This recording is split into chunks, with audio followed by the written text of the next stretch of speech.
Danny Mac is here now, but Danny Mac's not his real name because I'm looking at that background and it is actually Danny Green. Green. Danny Green? This is the real surname, yeah. Mac's my middle name. Oh, right. So why did you not use your Danny Green name for I think work? it was an equity thing, a work thing, but it was always my nickname as a kid. Like, my dad always Mac. called me Danny Mac, mate, Mac, Yeah. Macca, so it just stuck, and it sort of... Because, you know, it's got that kind of musical flavour, isn't it, Danny Mac? I'm thinking People, I the get full knife title all the yeah. time. People don't just say Danny, it's always Danny Mac. Danny Mac. So it's Good. fine. But it's good to see you, Danny Mac, and great to relive the Strictly memories. And we said you're dancing again now, and so Yes. this is the musical version of the film. Yeah. Well, the film was a On the- musical. Yeah, well, it was a musical originally Yeah. in Yes. '44, and then Gene Kelly, Frank Sinatra, and Jules Munchin. Is that the third Yeah, man? third guy. Jules Munchin, who never gets a mention. Yeah, they sort of made the film, the musical, New more York, famous. New yeah. York. That's the one. Don't know me out of a job. So the story is what? The story is three sailors taking a day off leave from the Second World War in New York, and they just go on a riot. Basically, it's just a beautiful, fun, energetic show that is.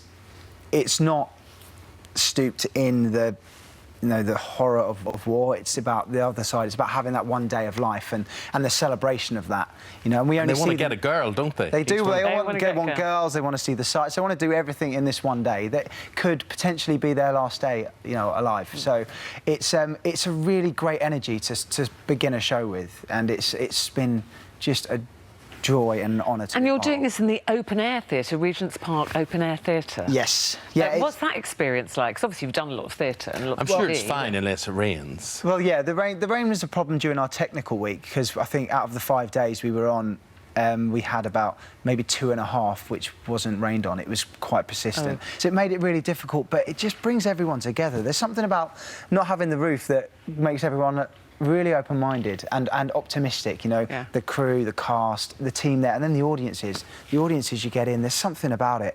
I've been an audience member there for years, and to work there was a dream, genuinely a massive dream, and it's been fantastic. You sit there and the sun goes down and, you know, and it goes dark, and then the lights come up on stage. And during a show where we sort of arrive at 6 in the morning in the daytime, and then we travel into the evening, to actually have that really happen, you know, with Yeah. nature it's spectacular. I cannot begin And so to you are explain. playing Gaby, who was the character that Gene Kelly played. Yes, yeah, blessed. in the I mean, film. it's such a great role to Yeah. play. I mean, I'm not trying to compete in any way at all, and it is very different. And you know, Drew McConey, our incredible director and choreographer, has done just a stunning work. His vision for it has been beautiful, and the things we draw out, if you've seen the film and you know the film, it's actually still very different. There's lots of dream sequences, and I mean, so much dance. A lot of the story is told through dance as well, where there's, you know, there's loads of songs, there's loads of scenes, but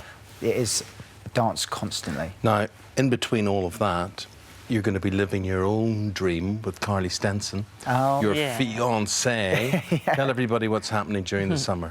I get married to my beautiful fiancée, Carly, in August.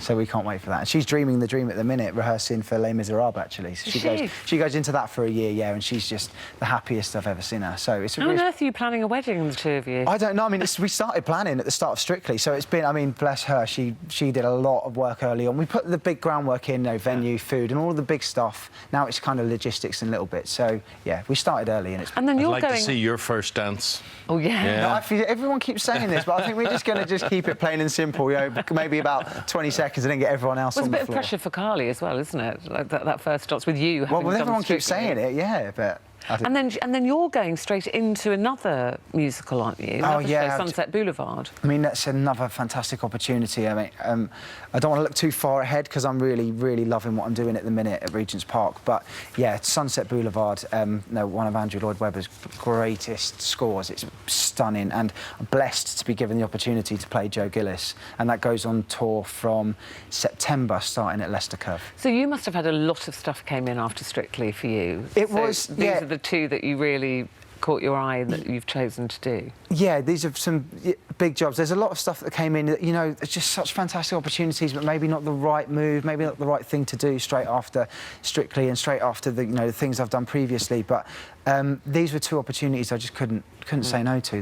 They're fantastic. And when I look back to being a kid, 8 years old, and when I first really wanted to be in this industry, to do what I'm doing now seemed like a distant dream, and it did never seem possible. So when things like that come in, you just want to grab it. So what way do you see yourself now, as an actor or a dancer? Oh, God, as an actor, I still feel like I'm just pulling the wool over everyone's eyes as a dancer. Nonsense. You're an actor who's a blooming good dancer. I try.